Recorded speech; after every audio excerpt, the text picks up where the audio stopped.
Hi, good afternoon. This is March 25, Dubai, 2012, 2020, sorry. And there's so many people sharing a lot of information, and I think information is never too much, And today I would like to share with you how important is physical exercise, and especially I'm gonna talk about the most important of all physical exercise. There is no physical exercise that is so much important than the one that I'm gonna share with you today. And this tool, it's an exercise, but also it's a human development tool. It's the most important one of all, which is, I'm talking about breathing.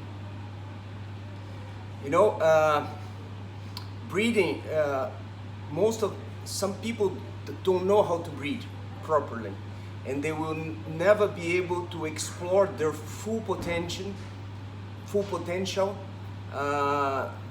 as long as they don't know how to breathe.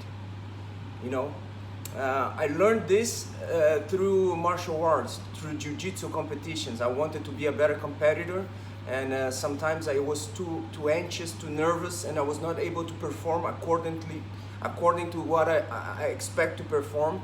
And that's why I started to learn more about myself. And then I found out this information that I'm going to share with you that changed all my life. All my life was changed by this information. Okay, so first let's talk about three simple stages of breathing. First, you put the air inside, you inhale, then you hold it, you use the air to oxygen all your body, and three, you exhale, you put the air out. Those three stages, the most important one is when you put the air out. Why? Because the breathing is in our diaphragm, is here, okay? A lot of people think that we breathe on the chest. That's a mistake. We breathe in our belly, here, that area here, like this. There's like a balloon here. And every time we put the air in, we inflate that balloon. Look at this. Let me try to do it like this. We inflate that balloon. My belly is, can you see my belly? Let's put a little bit more this way so you can see my belly better. Okay, so you put the air inside, you start to inflate.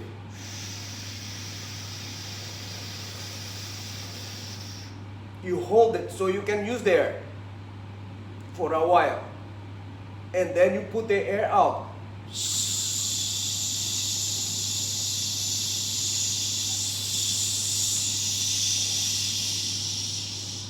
You start to put the air in again.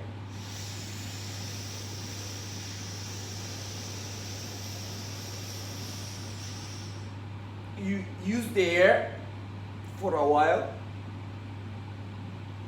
and then you put the air out again.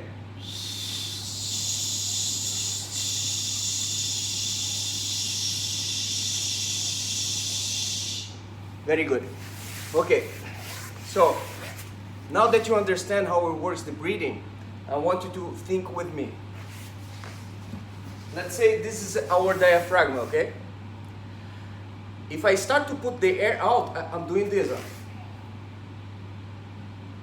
Okay? This ball, I cannot empty it at all because I cannot empty, fully empty, because it's full of air, okay? There's a ceiling button here, okay? So I cannot do that with this ball. So if I cannot put all the air, the bad air out, I cannot use my full potential, my full breathing potential. I cannot do it. So the only way I can use my full potential and to have all oxygen in this ball, have the full area of this ball filled with oxygen is if I'm able to empty it all. Otherwise, I'm going to have a very shallow breathing. You see what happened? Inside this gas carbonic, I start to pressure my diaphragm to put the gas carbonic out. But if I cannot empty it all, there is still gas carbonic inside. So when I start to inflate it with the oxygen, I'm having a lot of air inside that's full of gas carbonic and just a little bit of oxygen. You see how important it is to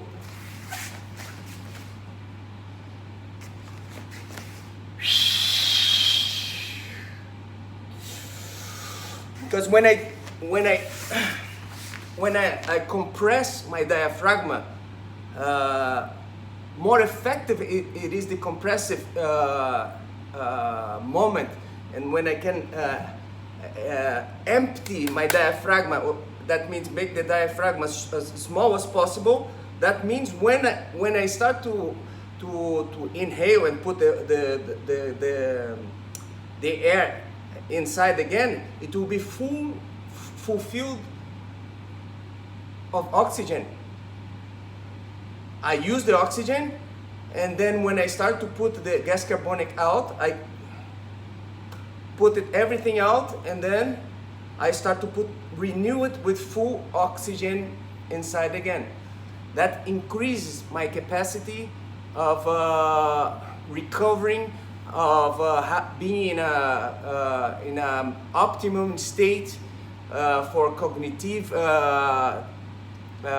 challenge, for physical challenge, for anything that I need to do it. The diaphragm, it's involuntary when it inhales the oxygen, but it's not voluntary when we expel, when we exhale the gas carbonic.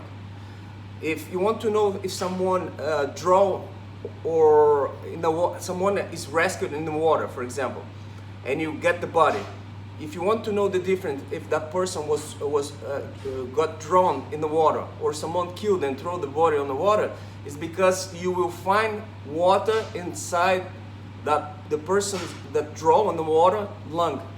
Why? Even after she died, still her or his diaphragm still pulls the water, is trying to pull actually the oxygen. But because there's no oxygen, only water, it pulls the water inside the body. So even after you die, you still pull the water inside to your lungs because the diaphragm is involuntary.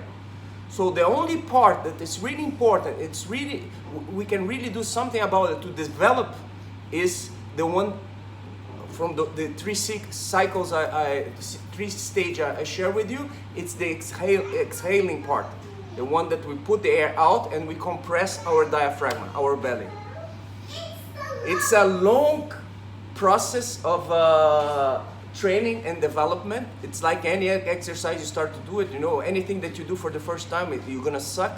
And sorry for the, but you're gonna be terrible about. You're gonna have a really hard time to do it. You will not be able to control it. It will be very disappointing. But if you continue and you are able to have discipline to keep practicing this on a daily basis or at least 3 times per week, I guarantee you in a while you're gonna find out a new world that you haven't experienced yet. And for the ones that are already practicing and training that for a while, keep it up, keep the hard work. Another thing is, this is not something new I'm sharing with you, of course, but only to know about something, it's not much helpful. Only when you practice in a daily basis, when you make that part of your life, it can effectively help you for a change. There's another thing also I want to share with you. You can start doing this when you go to bed, before you go to bed, or on the bed to sleep. I think it's a very nice time and opportunity to practice that. I'm gonna give you an example now, okay? So, first of all, you're gonna start using the same thing with the belly, okay? Remember that stage, huh? You put the air out, you compress the belly, you put the air in, you inflate the belly, where is the diaphragm, you hold it for the same amount of time, you use to put the air in and the air out, the air out and the air in, and then you repeat it again. Okay, so I'm gonna do with you if you want to try. So first I'm gonna do it sideways. I'm gonna do it like this, and I'm gonna use my fingers to do the counting. Okay, so you understand what I'm doing.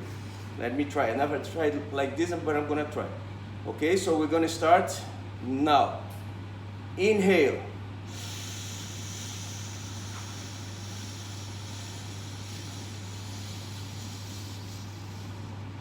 Hold it.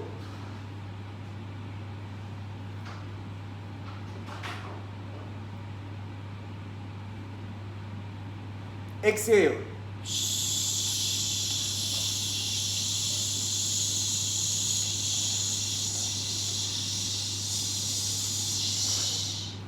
Inhale.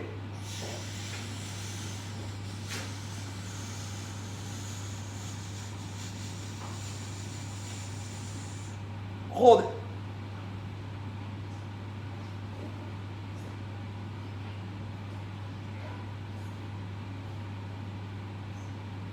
Exhale.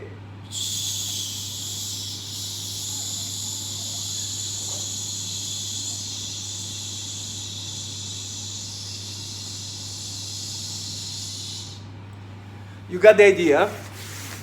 Of course, this you can use more seconds. I was using around 10 seconds each stage, or you can use less. At the beginning, I suggest you start with 2 to 3 seconds. And after you are able to do this more than 10 to 15 times, it's gonna be hard for you to count every cycle. So just do it for a while. If you feel very comfortable, just increase 1 second. Then the next one, try to do it 4. But don't increase the next one 4 and the next one 5. Like this, you're gonna probably not be able to hold to the idea, which is to stay at least 5 to 10 minutes like this. Probably, if you succeed, you're gonna sleep, okay? Which is exactly what we want. We want you to being able to control your breathing. You're gonna start to get in contact with some things that you never were able to do it before, especially if you never tried that before. It will be amazing. I would like to hear your comments if you have any, and share also your experience with us. Okay? I hope you have a legendary day, and acha!